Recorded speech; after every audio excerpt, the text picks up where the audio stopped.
저는 올해로 55세가 된 여성입니다. 남들이 보기에 그냥 평범한 아줌마일 수도 있지만 제게는 세상 전부나 다름없는 외동딸 미진이가 있습니다.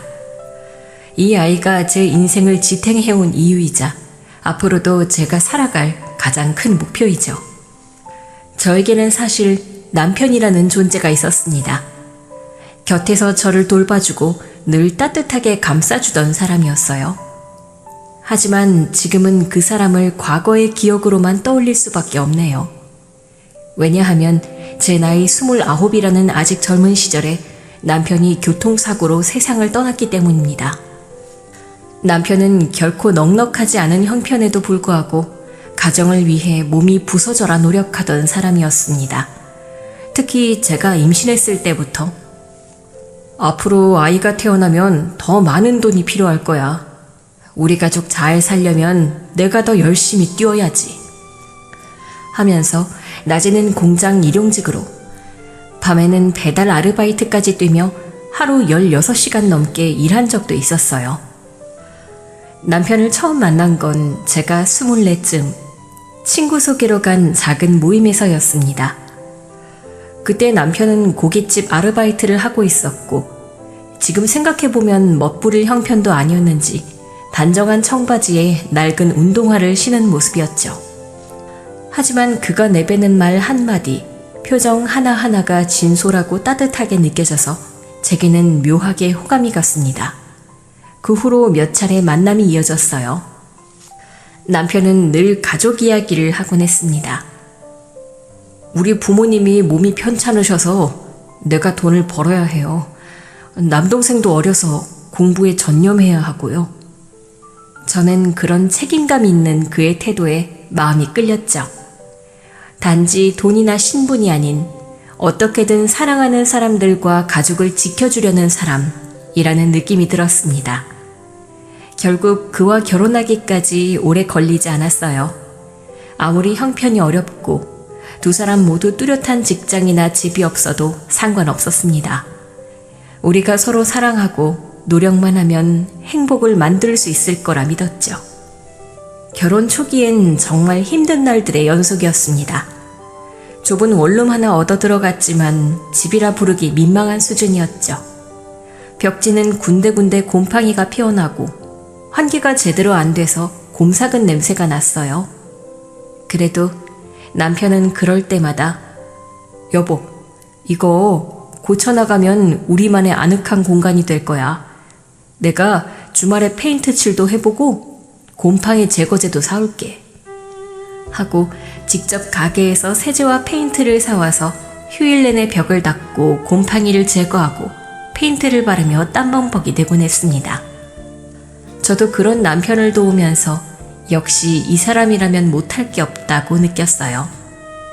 임신 사실을 알게 되었을 때 정말 기쁘면서도 한편으론 우리 형편이 이렇게 어려운데 아이를 잘 키울 수 있을까? 하는 걱정이 들었습니다. 그런데 남편은 두말 없이 더 많은 일을 구해서 뛰어다녔어요. 낮에는 택배 상하차, 밤에는 음식 배달, 주말이면 또 다른 공사장 일용직까지.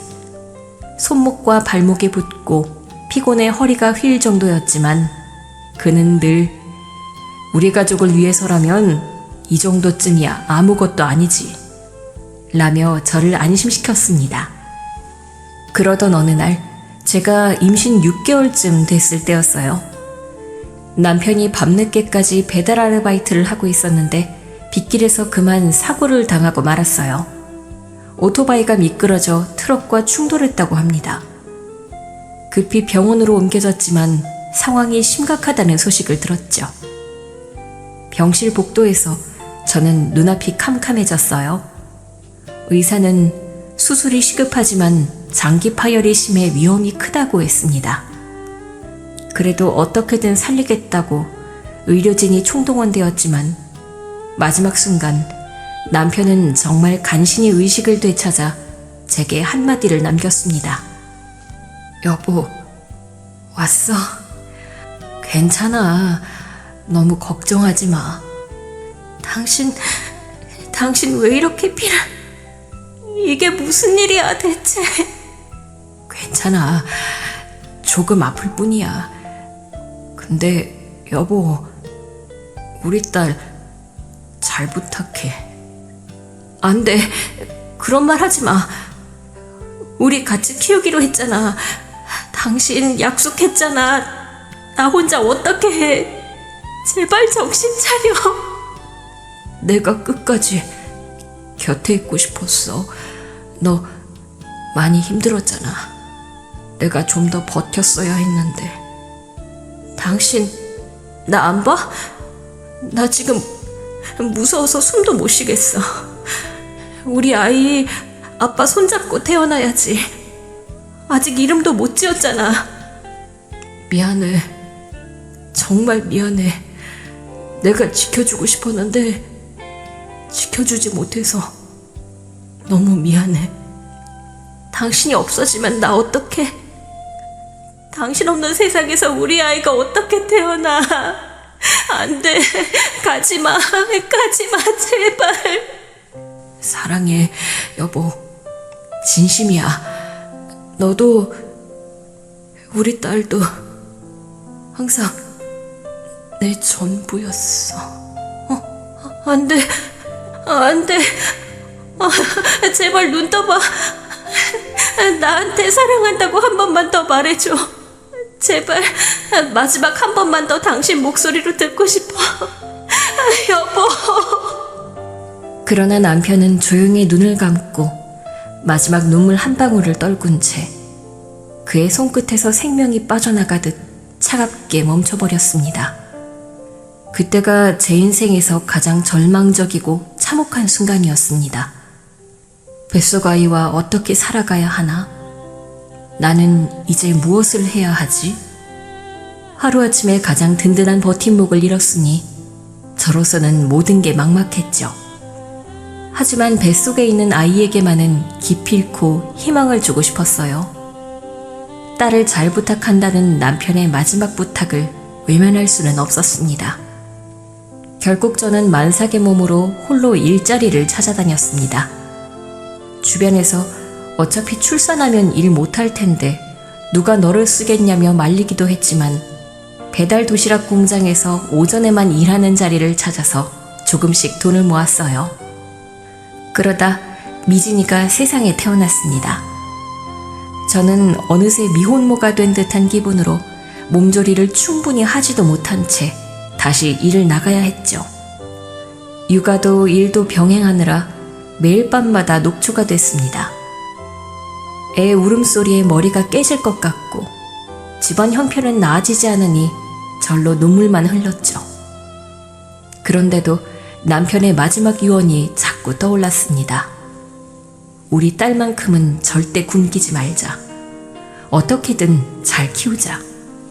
조금이라도 더 안정적인 수입을 얻기 위해 저는 가기를 내기로 결심했습니다. 차라리 자영업을 하면 아기를 곁에 두고 일할 수도 있으리란 계산이었어요.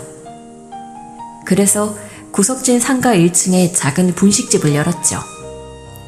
처음엔 손님도 거의 없었고 재료도 제대로 사지 못해 메뉴도 몇 가지 없었지만 시간이 지나 조금씩 단골이 늘어나기 시작했습니다. 그리고 어느덧 미진이도 슬슬 기어다니다가 걸음마를 떼었어요. 가게 안에 작은 유아용 의자를 두고 그곳에서 종종 아이를 재웠습니다. 제가 손님 음식을 만들다 말고 아기가 울면 얼른 달래고 다시 조리하고 하는 일이 반복되었죠. 그런 정신없는 일상 속에서도 가끔 아이가 엄마 하고 부르며 방긋 웃을 땐 모든 고생이 눈 녹듯 사라지는 기분이었습니다. 미진이가 5살이 되었을 무렵부터는 제게 작은 기적처럼 힘을 주는 에피소드가 많아졌습니다. 한 번은 제가 장사가 끝나고 허리가 끊어질 듯 아파서 가게 바닥에 주저앉았는데 미진이가 부엌 의자에 힘겹게 올라가 라면을 끓이기 시작하더군요. 엄마, 조금이라도 먹으면 힘날 거야. 위험하니까 당장 부를 거야 했지만 정말 그 마음이 고마워서 저는 아이를 안고 엉엉 울었습니다. 혹시 불이라도 날까봐 무섭지만 이 아이가 엄마 위해 이렇게까지 하다니 하는 생각에요. 덕분에 제가 다시 일어설 수 있는 힘이 생겼어요. 그래, 내가 쓰러지면 안 되지. 미진이를 지키려면 다시 힘을 내자고 다짐했죠. 그 후로도 미진이는 초등학교에 들어간 뒤 가게가 한가할 때 설거지를 돕겠다고 나서기도 했습니다.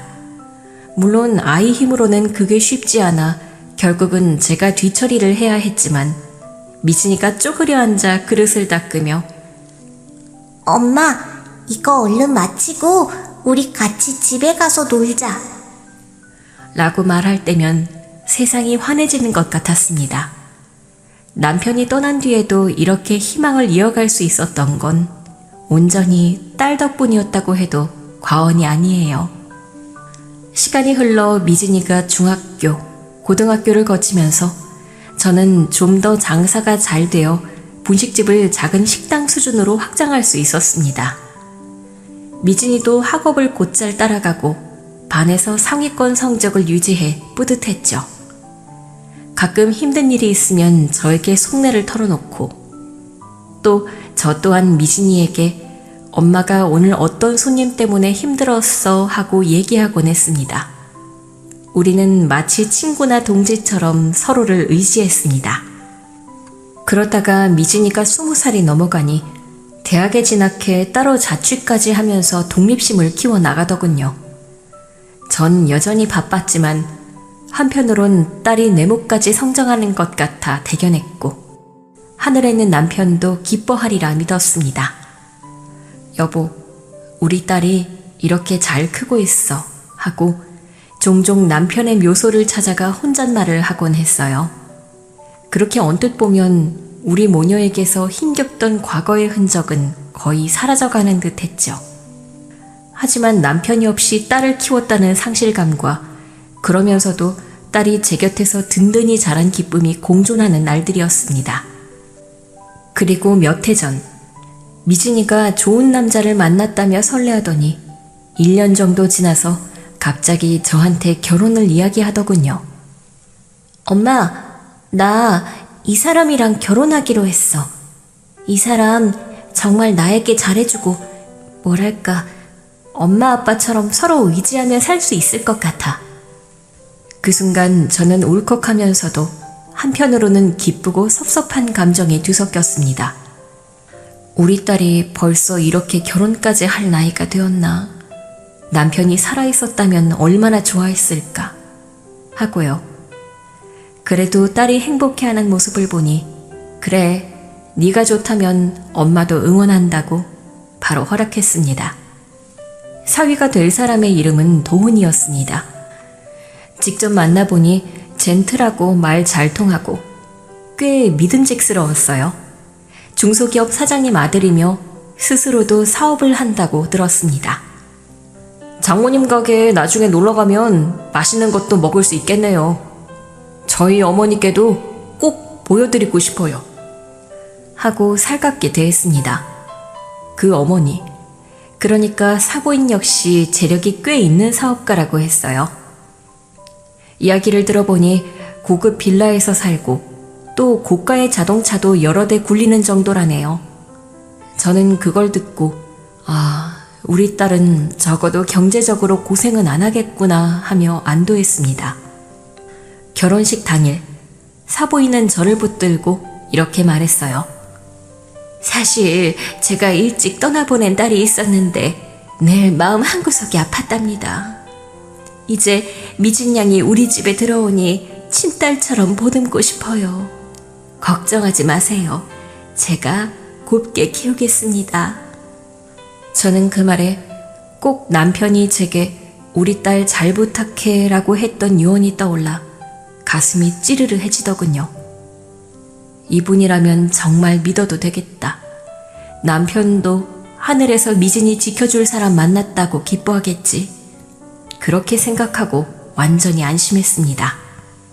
사실 결혼을 공식적으로 결정하기 전 도훈이와 사부인께서 저와 미진이를 한 번 집으로 초대한 적이 있었습니다. 지금 생각해보면 그날이 15억짜리 신혼집을 처음 소개받은 날이었죠. 그날 미진이가 엄마, 도훈 오빠 어머니가 우리 집에 한번 오시라고 하셨어. 저녁 같이 먹자고도 하시고 새로 이사한 아파트 구경도 시켜드리고 싶으시대. 그 말을 듣는 순간 나는 속으로 옷 걱정부터 됐어요.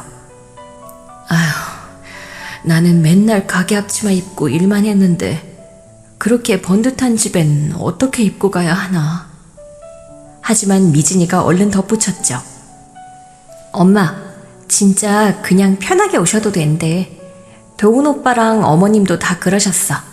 꾸미실 필요 전혀 없대. 도훈이가 운전하는 차를 타고 서울 중심부를 지나 꽤 고급스러운 주택가에 도착했는데 직접 보니 상상 이상으로 크고 세련된 빌라였어요.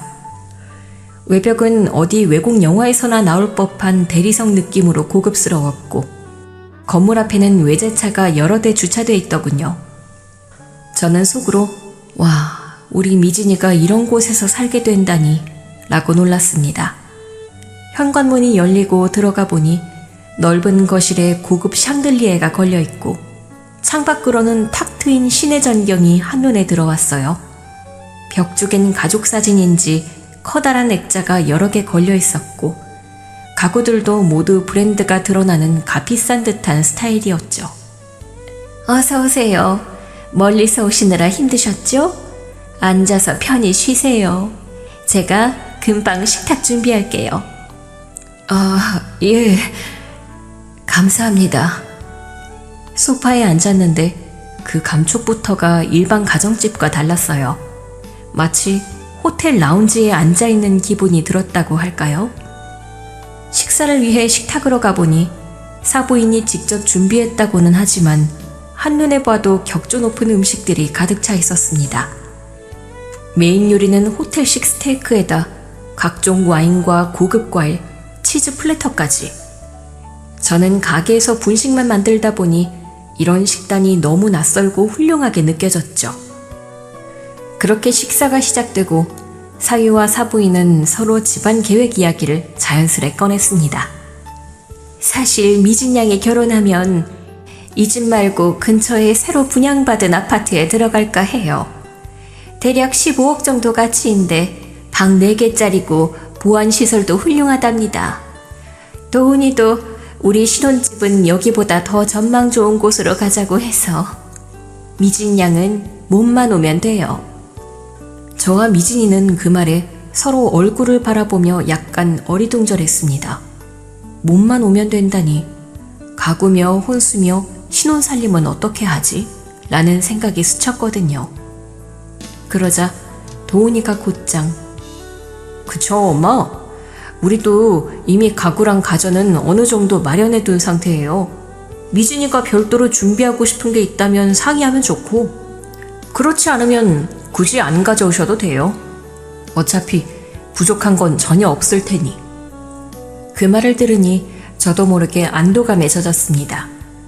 우리 집은 분식집을 운영하며 모은 돈이 전부고 딸 결혼 지원을 해주고 싶어도 큰 액수는 어려운 상황이었어요. 그런데 이렇게 시댁 쪽에서 모든 걸 책임지겠다고 하니 저는 한숨 돌리며 사부인 이렇게까지 해주신다니 너무 과분해서 어떡하죠? 미진이는 아직 어려서 혼수 준비 같은 것도 잘 모르는데 정말 죄송하고 감사합니다. 사부인은 어휴 감사하긴요. 저희 한 식구들 사이인데요 하고 웃었습니다. 그 모습에 제 가슴이 이상하게 뭉클해졌어요.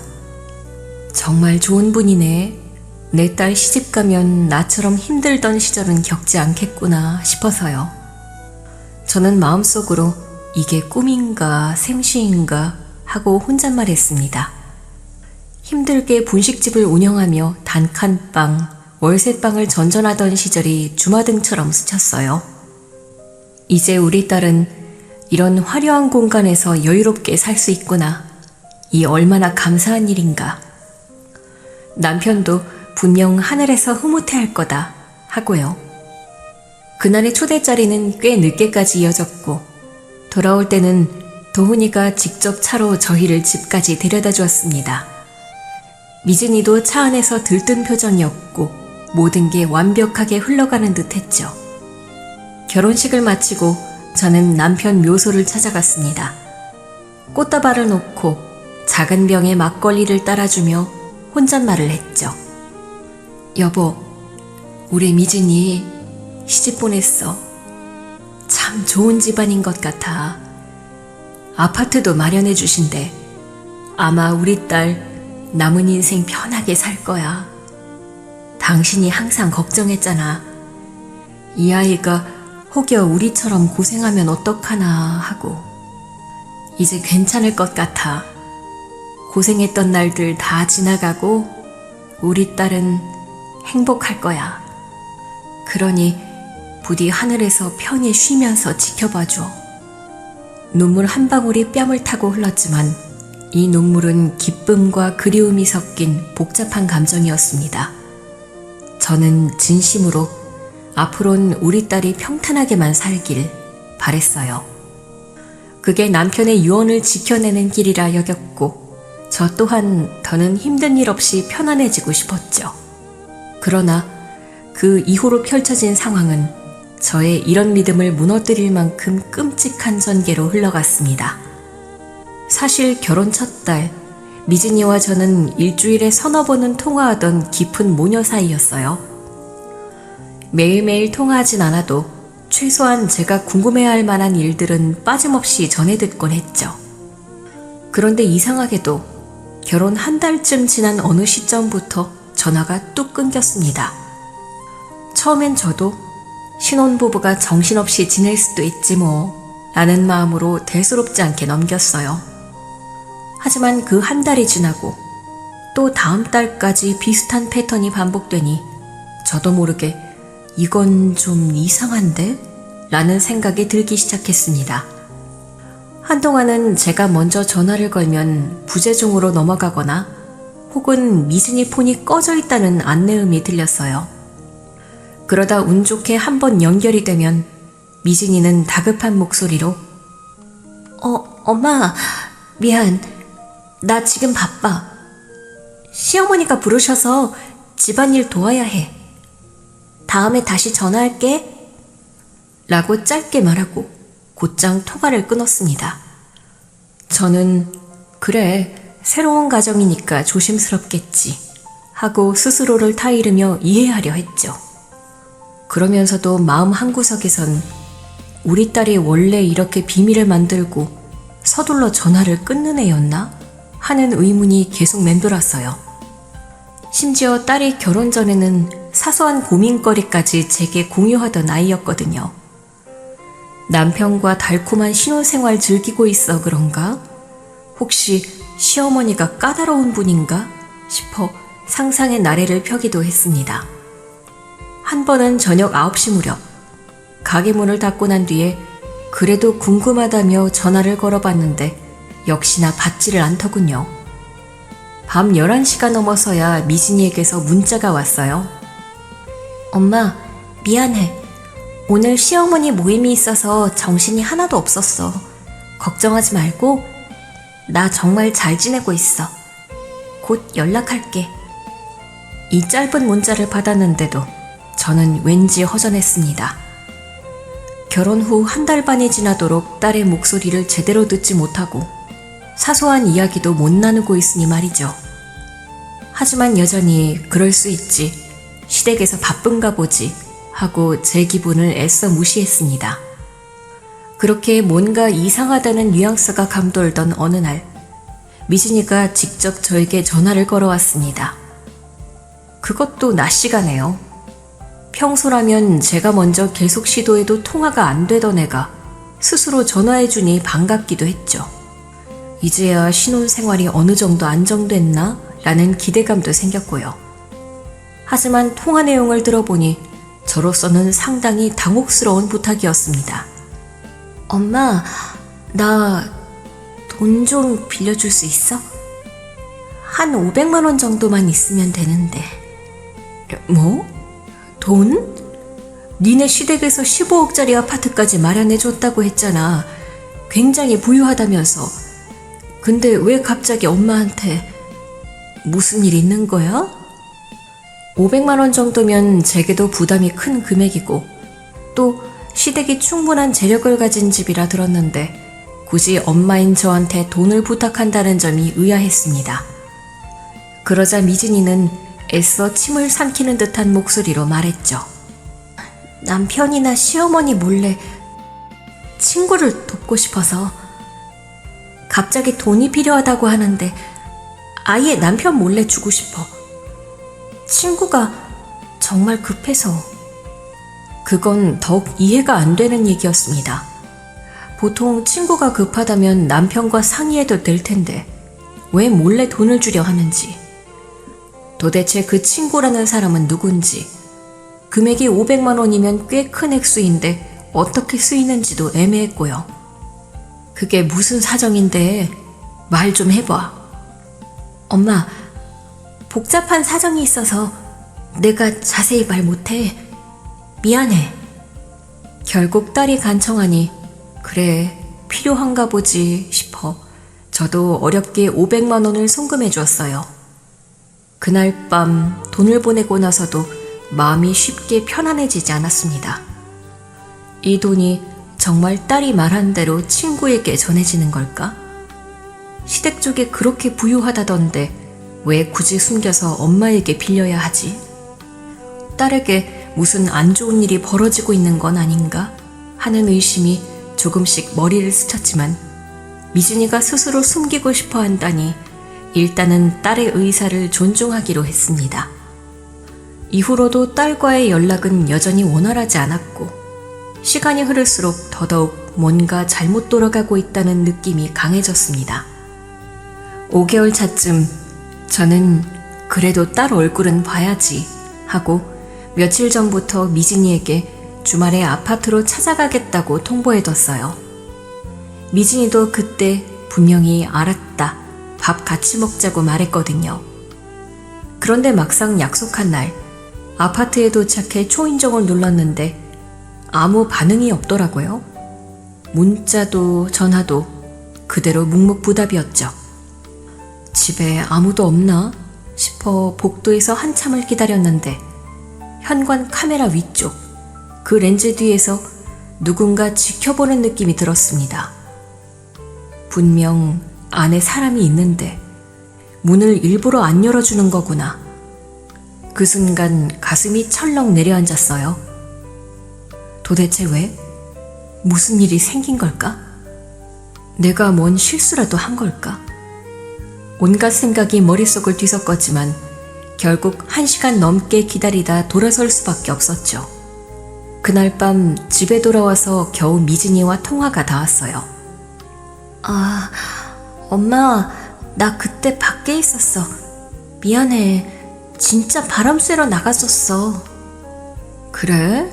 엄마가 너무 일찍 왔나? 초인종도 누르고 한참 있었거든. 너랑 약속했잖아. 밥 먹자고. 근데 급하게 나올 일이 있어서. 오해하지 마, 엄마. 오해는 안 해. 근데 미진아, 혹시 누구 눈치 보느라 엄마 모른 척 하거나 한 건 아니지? 그런 거 아니야. 그냥 좀 복잡했어. 나중에 얘기하자, 엄마. 지금은 그냥... 그래, 알겠어. 네가 말하고 싶을 때까지 엄마 기다릴게. 근데 혼자 너무 참고 있지 마. 알았지? 전화를 끊고 나서도 그 불편한 여운이 쉽게 가시질 않았어요.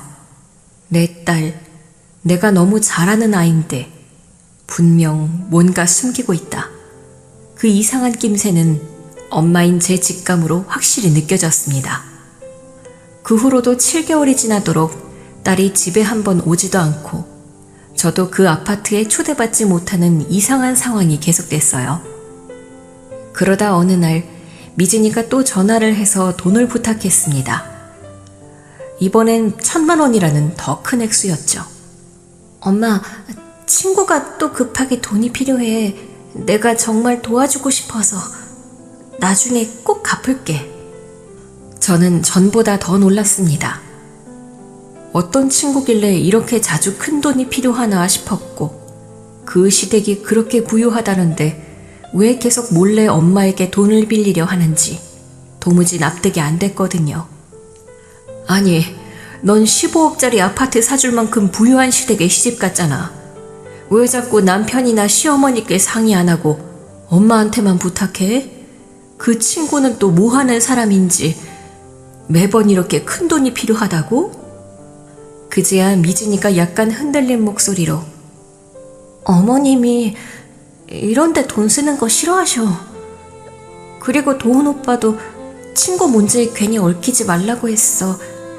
엄마가 곤란하면 안 빌려줘도 되는데 그래도 나 정말 이 친구 도와주고 싶어. 너 엄마한테까지 이렇게 숨길 정도면 정말 뭔가 있는 거지? 그렇게 눈치 보며 돈 얘기할 애가 아니잖아. 나중에 말할게. 지금은 좀 도와줘. 부탁이야, 엄마. 알겠어.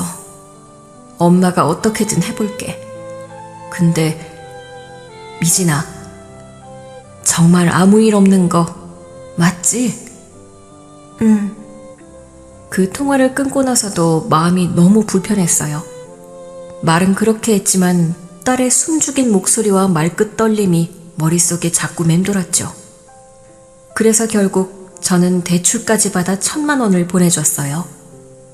그 순간부터 마음 한구석에선 계속 신호가 울리고 있었죠. 그 즈음 밤이 깊으면 저는 자꾸 남편을 떠올리곤 했습니다.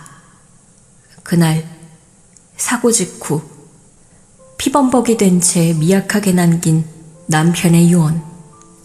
여보, 미진이 잘 부탁해. 그 말 한마디가 20년 가까이 제 삶을 지탱해줬죠. 딸 잘 시집 보내면 나도 엄마로서 소임을 다했다고 생각했어요. 그런데 지금은 도대체 어디서부터 잘못된 걸까? 딸은 점점 말라가고 멀어지고 웃지도 않았죠. 자책이 계속되는 나날이었어요. 그날도 가게 정리 후 허리 아픈 걸 대충 주무르며 잠깐 눈을 붙였는데 꿈을 꿨어요. 그 사람, 남편이 나타난 꿈을요. 꿈속 남편이 피 묻은 옷을 입은 채 나타나는데 표정은 싸늘했고 눈빛은 평소의 그 사람이 아니었습니다. 미진이, 이젠 나랑 가야 할 것 같아. 무슨 소리야, 당신? 내가 부탁했잖아. 우리 딸 잘 지켜달라고. 나 지키고 있어. 바쁘다는 말에 그냥 믿었던 거야. 당신은 지금 그 아이 손 놓고 있는 거야. 그리고 남편은 등을 돌리더니 그 무표정한 얼굴 그대로 스르르 어둠 속으로 사라졌습니다. 미진이, 이젠 나랑 가야 할 것 같아. 그 말이 계속 귓가에 맴돌았어요. 잠에서 깨니 식은땀에 옷이 젖어 있었고 숨을 쉬는데 가슴이 너무 무거웠어요. 그날 이후 저는 움직이기 시작했습니다. 이대로는 안 돼. 이러다 정말 내 딸 잃겠어. 전 다음날 사위 도훈이에게 전화를 했습니다. 사실 그전엔 직접 통화를 한 적이 없었지만 사태가 이 지경이 되니 전화를 하지 않을 수 없었죠. 장모님, 요즘 미진이 때문에 걱정 많으시죠? 사실 미진이가 조금 예민해서 그래요. 집안일이 정신없이 바쁘거든요. 그 말투가 묘하게 건조했습니다. 저는 그래도 그렇지 딸이 나랑 제대로 소통도 못한다며 하소연했지만 장모님, 너무 걱정 마세요. 저희도 사업하느라 정신이 없어서 그래요. 조만간 기회 되면 인사드릴게요. 라는 말만 남기고 전화를 급하게 끊어버렸습니다. 그 짧은 통화 끝에 남은 건 꿉꿉한 의혹뿐이었죠. 그로부터 며칠 후 저는 딸의 시댁 쪽을 어떻게든 더 알아보기 위해 결혼식 때 알게 된 몇몇 지인들에게 연락을 돌렸습니다. 결혼식 당시 교환했던 명함 더미를 뒤져보며 사위 회사와 관련 있다는 말을 했던 사람에게 전화를 넣어본 거예요. 가게에서 한가한 시간에 조용히 전화를 걸자 상대방은 잠시 머뭇거리다가 아, 그 집요 하며 뜸을 들이더군요. 제가 도훈이 사무실이 어디쯤인지 알 수 있을까요? 제가 좀 찾아가 보고 싶어서요 라고 물었더니 그 지인이 뜻밖의 답을 내놓았습니다. 글쎄요. 사무실 문 닫은 걸로 아는데. 모르셨어요? 그 소규모 업체가 최근에 다 정리됐다는 얘기를 들었는데요. 그 말을 듣는 순간 심장이 철렁 내려앉았습니다. 폐업이요? 아니, 도훈이 사업 잘 돼서 바쁘다더니 대체 어떻게 된 거죠? 언제 문 닫았다고 하던가요? 지인은 저도 확실히는 모르고 소문으로 들은 것이라며 아마도 몇 주 전 정도라고 짐작했습니다. 저는 더 자세히 알고 싶었지만 지인도 저와 직접적인 연결은 없어서라며 얼버무렸죠.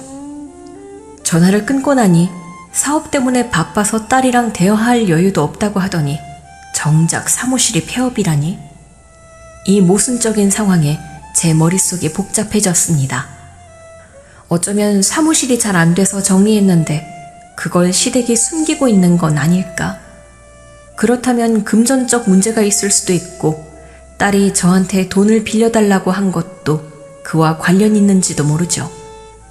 제 마음은 이미 불안을 넘어 광기에 가까운 초조함으로 가득 차 있었습니다. 딸이 전화도 받지 않고 시댁과의 연락도 전혀 닿지 않는 상황이 며칠째 이어지자 더 늦으면 안 된다는 절박감이 온몸을 휩쓸었죠. 그래서 어느 비 내리는 오후 저는 아무 연락도 없이 무작정 딸의 아파트로 달려갔습니다. 혹시 집에는 있지 않을까 하는 희미한 기대감에 심장이 쿵쿵거렸습니다. 아파트 단지에 들어서자 평소와 달리 현관 출입문에 어떤 낯선 느낌이 들었습니다. 경비실 앞을 스쳐 지나가려는데 경비 아저씨가 뭔가 말하려는 듯 저를 한 번 힐끗 보더군요. 하지만 저는 서둘러 엘리베이터부터 탔습니다. 지금 경비실에 들를 새 없다. 당장 딸이 있는지 없는지부터 확인해야 해. 떨리는 손가락으로 층수 버튼을 누르고 올라가니 복도 전체가 어쩐지 스산하게 느껴졌습니다. 마치 사람 하나 없는 폐건물처럼 적막했어요. 딸이 살던 문 앞에 도착해 초인종을 눌렀지만 예상대로 아무 기척도 없었습니다. 한 번, 두 번. 계속 눌러봐도 대답이 없으니 이미 익숙한 실망감이 몰려왔죠. 하지만 이번엔 유난히 공기가 싸하달까? 정말 아무도 살지 않는 것처럼 텅 비었나? 하는 불길한 느낌이 증폭되었습니다. 순간 문틈새로 희미하게 비어있는 내부가 보이는 것 같아 혹시나 싶어 문고리를 가만히 돌려봤는데 역시나 잠겨 있었죠. 그러나 문틈 사이로 보이는 거실 쪽은 원래 있던 가구나 장식품 그림자가 전혀 눈에 들어오지 않았습니다. 이게 뭐지? 딸이랑 사위가 쓰던 가전이랑 소파가 여기 있었을 텐데. 거실에 뭔가 놓여 있어야 정상인데 완전히 텅 비어 보였어요. 더는 문 앞에서 할 수 있는 일이 없어서 마음을 추슬러 다시 엘리베이터를 닫고 1층으로 내려가 경비실로 향했습니다. 경비 아저씨가 마침 의자에 앉아 신문을 뒤적이길래 제가 거친 숨을 가다듬으며 물었죠. 여기 모아마호 세대에 제 딸이 사는데요. 문을 안 열어서 혹시 무슨 일 있나요? 그러자 경비 아저씨가 그 집 며칠 전에 이사 나가셨는데요. 라고 덤덤히 말하는 겁니다. 순간 제 머릿속이 새하얗게 됐습니다. 이사를 갔다고요? 아니, 그럼 거기 아무도 안 사는 거예요? 저한테 말도 없었는데요? 경비 아저씨는 미안한 기색도 없이 고개를 끄덕였어요. 네, 이틀인가 3일 전쯤 짐을 옮겨 가시더라고요. 이삿짐 트럭이 와서 쓱 치우던데 저도 자세한 건 몰라요. 말씀 안 들으셨어요? 숨통이 조여오는 기분에 금세라도 쓰러질 것 같았죠. 황망히 경비실을 나선 뒤 사부인 휴대폰으로 전화를 걸어봤지만 이번엔 없는 번호라는 기계음이 들려왔습니다. 아니, 이럴 수가. 시댁 전화번호가 아예 바뀐 건가? 도망이라도 친 건가? 당장이라도 딸에게 전화해 사정을 물어보고 싶었지만 딸 역시 연락두절. 사위 도훈이 역시 마찬가지였습니다. 그 순간 아파트 출입구 앞에서 저는 이성을 잃을 뻔했습니다. 주차장 쪽을 둘러보니 예전에 봤던 시댁차도 보이지 않았어요. 이젠 집도 차도 사람도 모두 자취를 감춘 상태. 어딜 봐도 낯선 사람들 뿐이었고 그 속에서 저는 텅 빈 허무함을 느꼈습니다. 계속 전화를 시도하고 아파트 주변을 둘러봐도 딸의 흔적이 보이지 않자 저는 결국 경찰서로 직행했습니다. 가슴이 쿵쿵 뛰고 숨이 가빠서 제대로 말이 나오지도 않았어요. 접수대에 서서 제 딸이 연락이 안 돼요. 시댁하고 다 같이 사라진 것 같아요. 혹시 사기, 아니 납치 같은 걸 당한 건 아닌지 너무 걱정돼요. 라고 호소했죠. 경찰은 제 이야기를 차분히 듣더니 결혼한 성인이고 가정사에 관여할 수 있는 사안이 제한적이라고 말했습니다. 당연히 단순 연락두절만으로는 적극 수사에 들어가기 어렵다고 하더군요. 하지만 제가 딸이 사기 피해를 당한 것 같고 목숨이 위험할 수도 있다고 눈물로 호소하자 경찰도 어느 정도 관심을 갖고 사건 접수는 받아줬어요. 만약 범죄 가능성이 있으면 수사를 확대하겠다고 했지만 저는 여전히 답답했습니다. 정말 경찰이 움직여줄까? 이대로 딸을 못 찾으면 어떡하지? 결국 경찰서에서 나오자마자 이번엔 흥신소를 찾았습니다. 머릿속은 이미 무너져 내리는 기분이었지만 어떻게든 딸의 행방을 찾아야 한다는 일념으로 저는 남은 돈까지 긁어 모아 흥신소 계약을 맺었어요. 시댁 식구들의 이동 경로, 숨은 재산, 차량 번호 등을 추적해달라고 의뢰했습니다. 며칠 동안은 거의 잠도 제대로 못 자고 가게도 장사를 형식적으로만 하며 흥신소 연락을 기다렸죠. 그 과정에서 남편이 살아있었다면 어땠을까 수십 번도 더 생각했습니다. 다행히 일주일 남짓 지났을 무렵 흥신소에서 사부인과 사위가 수상한 장소에 드나든다는 첩보를 주었습니다. 번화가가 아닌 어딘가 한적하고 낡은 지역으로 차가 오가고 있다는 거예요. 그 정보를 경찰에 넘기니 경찰도 만약 사기나 위법 정황이 있다면 현장 검거가 필요할 수 있다며 함께 출동해보자고 약속했습니다. 그때 저는 왠지 서늘한 전율을 느꼈습니다. 정말 이 사람들이 내 딸을 데리고 사라진 거라면 그런 낯선 곳에 왜? 공포와 안도가 교차했죠. 혹시 딸이 거기에서 무슨 나쁜 일을 당하는 건 아닐까 하는 불안과 그래도 실마리를 찾았으니 다행이라는 희망이 엇갈렸습니다. 곧 경찰이 일정 조율을 마치고 저와 흥신소 직원이 동행하는 상태로 현장 급습을 하기로 결정했습니다. 제가 원하던 결정적 행동이 시작되는 순간이었지만 가슴은 마치 죽음 문턱에 선 사람처럼 뛰고 있었습니다. 제발, 제발 아무 일 없이 딸을 찾을 수 있길. 그날 밤 저는 한숨도 못 자고 남편의 사진을 붙들고 기도하듯 중얼거렸습니다. 여보, 도와줘. 우리 딸이 이상한 곳에서 고통받고 있을지 모르잖아. 내가 어떻게든 구해올게. 그러니 제발 아무도 다치지 않게 무사히 돌아오게 해줘. 다음 날 아침 저는 경찰차에 탑승한 채 외진 골목을 달려갔습니다. 전날 흥신소로부터 받은 정보에 의하면 사부인과 도훈이 일가는 바로 저 허름해 보이는 단독주택에 숨어 있다는 것이었죠. 어떻게 저렇게 부유해 보이던 시댁이 이런 곳에 하는 생각이 들었습니다. 도착하자마자 제 머릿속은 의문으로 가득했지만 몸은 이미 심장 두근거림으로 식은땀을 흘리고 있었습니다. 경찰차가 골목 끝에 멈추자 어두운 하늘 아래 낡은 담벼락과 녹슨 철문이 드리워져 있었어요. 비가 오는 것도 아닌데 공기가 한껏 습기를 머금고 축축한 곰팡이 냄새가 코끝을 스쳤습니다.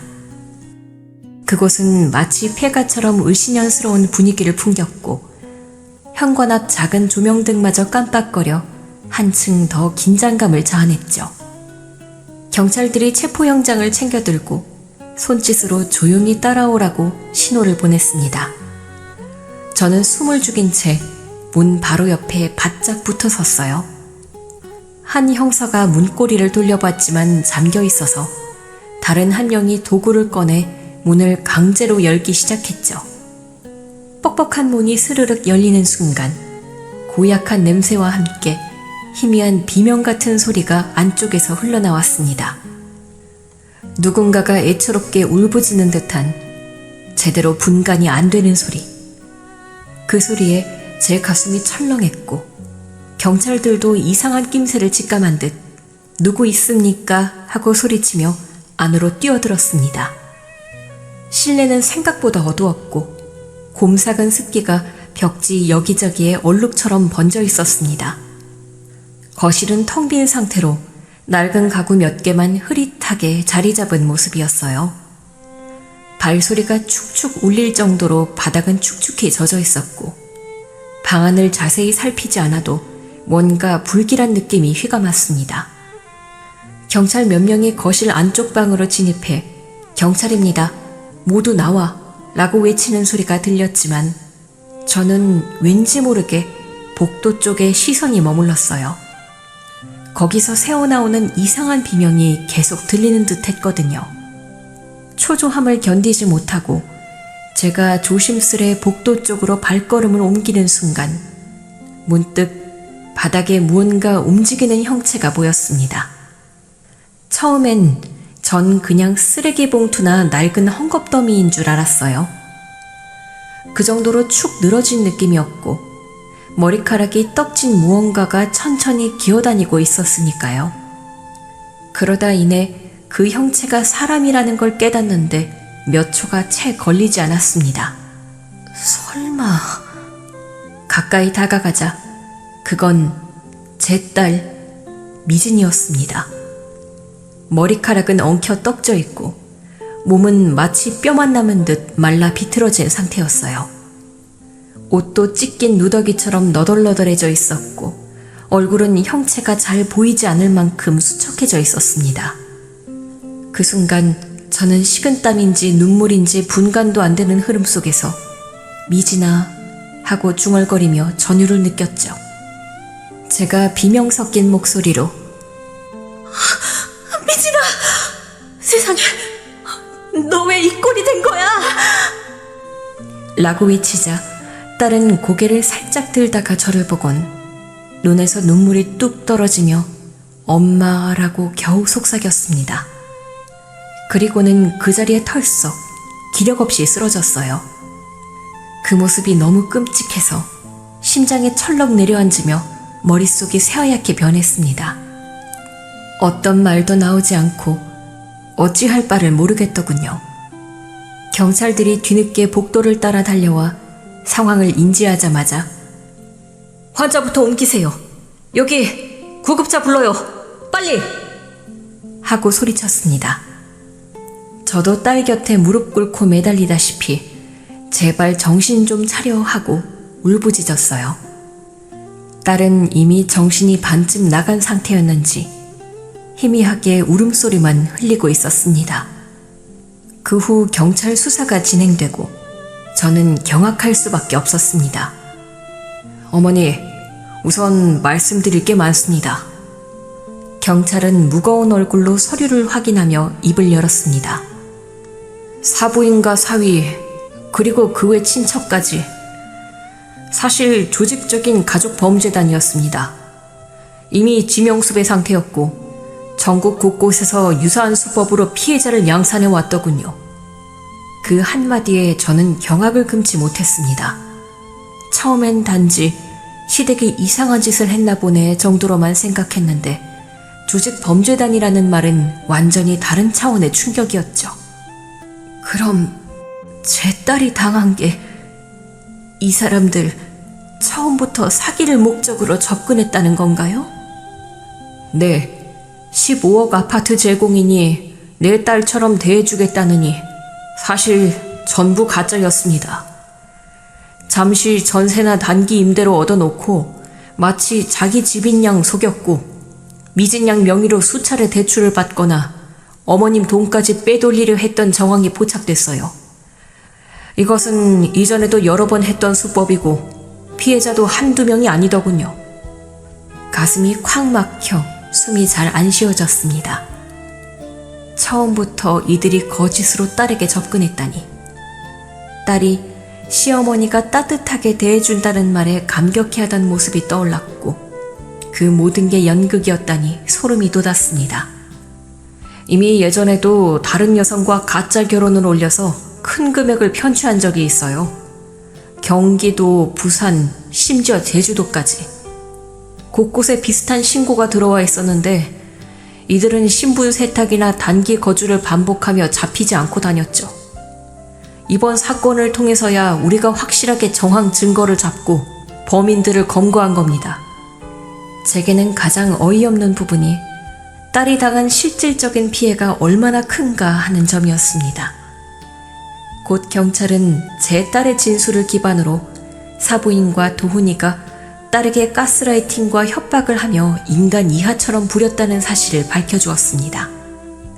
미진 양이 처음에 왜 이런 식으로 돈을 쓰냐, 왜 엄마에게 돈을 빌리게 하느냐고 반발했을 때 그들은 시댁 규율에 따르지 않으면 네 인생 망가진다 식으로 겁을 주었답니다.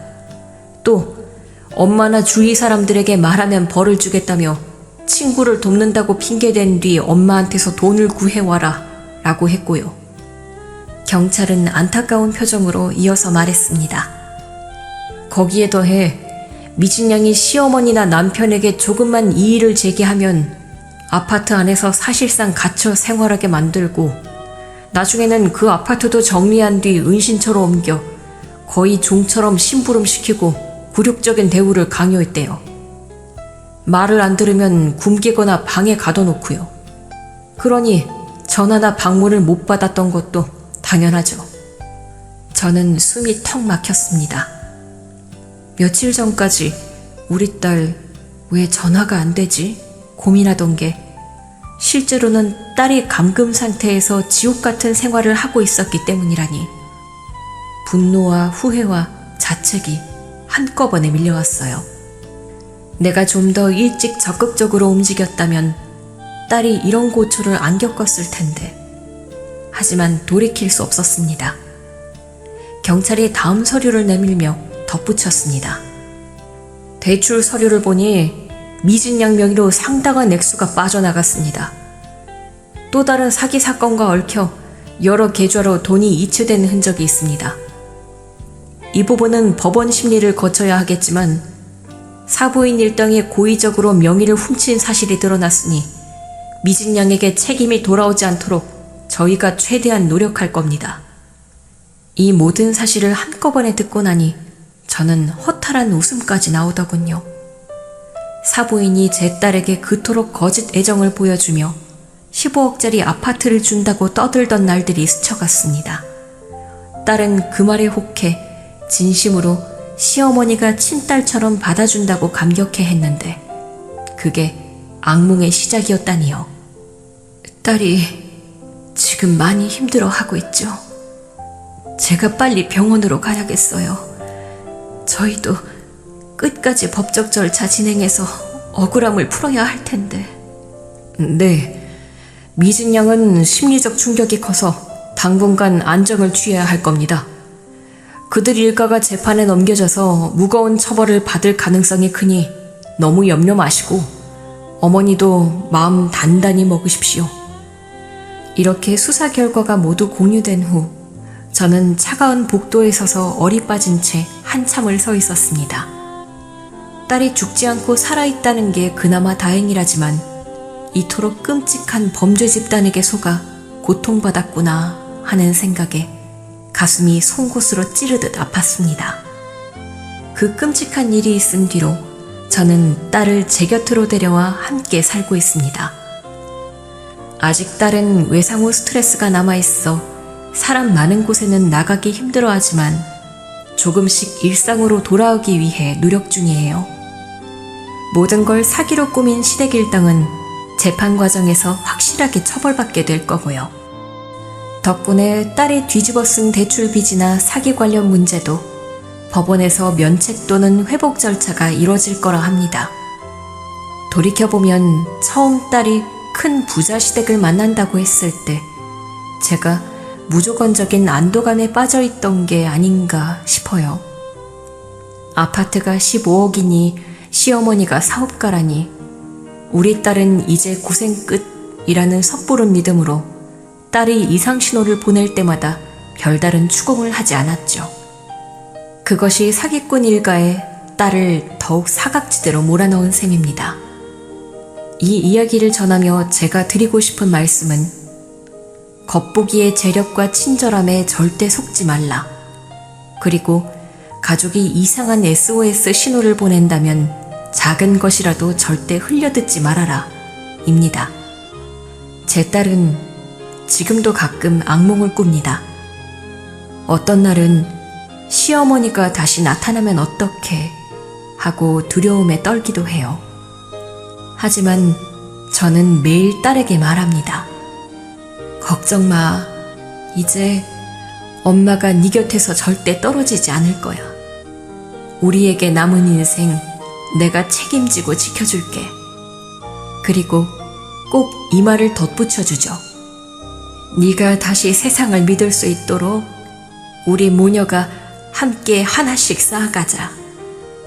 우리가 서로를 믿고 의지하면 될 거야. 이제부터는 딸과 함께 조용하지만 단단한 삶을 만들어 나갈 예정입니다.